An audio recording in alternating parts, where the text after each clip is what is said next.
અમરેલી જિલ્લાના માર્કેટિંગ યાર્ડમાં ધાણા અને ધાણીની મબલખ આવક.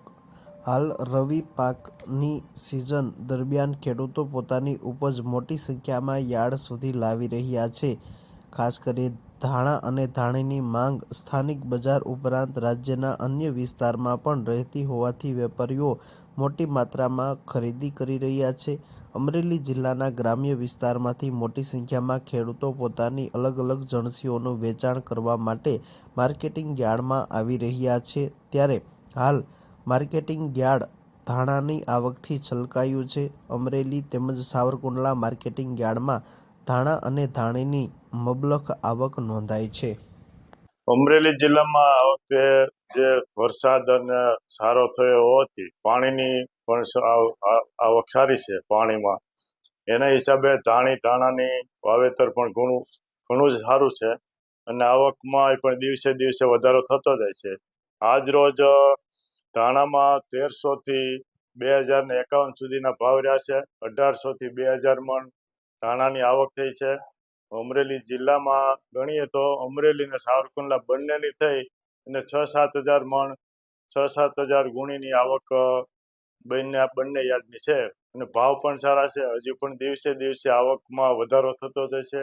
ધાણીનું વાવેતર પણ ખૂબ જ મોટા પ્રમાણમાં થયેલ છે અને ખેડૂતોને ભાવો પણ ગયા વર્ષ કરતાં આ વર્ષે ખૂબ સારા મળે છે. ખેડૂતો એનાથી ખૂબ જ ખુશ છે. અમરેલી જિલ્લાનું અમરેલી સાવરકુંડલા માર્કેટિંગ યાર્ડમાં હાલ પુષ્કળ પ્રમાણમાં ધાણા અને ધાણીની આવક નોંધાઈ રહી છે. માર્કેટિંગ યાર્ડમાં મોટા મોટા ઢગલાઓ ધાણા અને ધાણીના પડ્યા છે. લીલાછમ ધાણા અને ધાણીથી યાર્ડ ભરાઈ ગયું છે.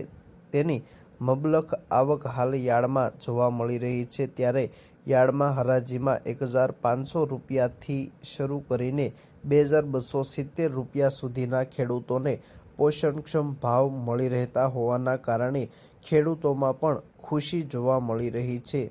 યાર્ડમાં જાહેર હરાજીમાં ખેડૂતોના ખેત જણસોના ભાવો પૂરતા મળી રહેતા હોવાનું ખેડૂતો ખુશી વ્યક્ત કરી રહ્યા છે. ખાસ કરીને હાલ જોઈએ તો ધાણા અને ધાણીના ભાવ ખેડૂતોને માર્કેટિંગ યાર્ડમાં સારા મળી રહ્યા છે.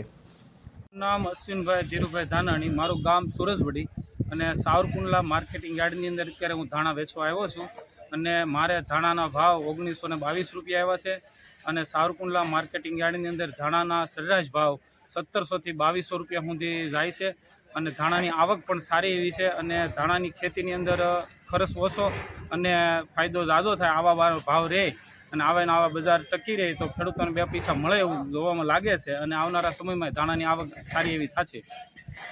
એ મારું ગામ ધજડી છે. નામ છે ઘનશ્યામભાઈ વાલજીભાઈ રાદડિયા. અને ધાણાનું વાવેતર તો કર્યું છે તે 14 વીઘાનું, પણ ધાણાના ભાવ તો 1800 રૂપિયા મળે છે. આની પહેલાં 2 દિવસ પહેલાં વેચી ગયો તો 2000 રૂપિયા આવ્યા હતા અને આજ 200 રૂપિયા ઓછા આવ્યા. પણ આથી બજાર નીચી જાય તો ખેડૂતને નુકસાન જાય. આની આ બજાર જળવાય તો ખેડૂતને ફાયદો થાય.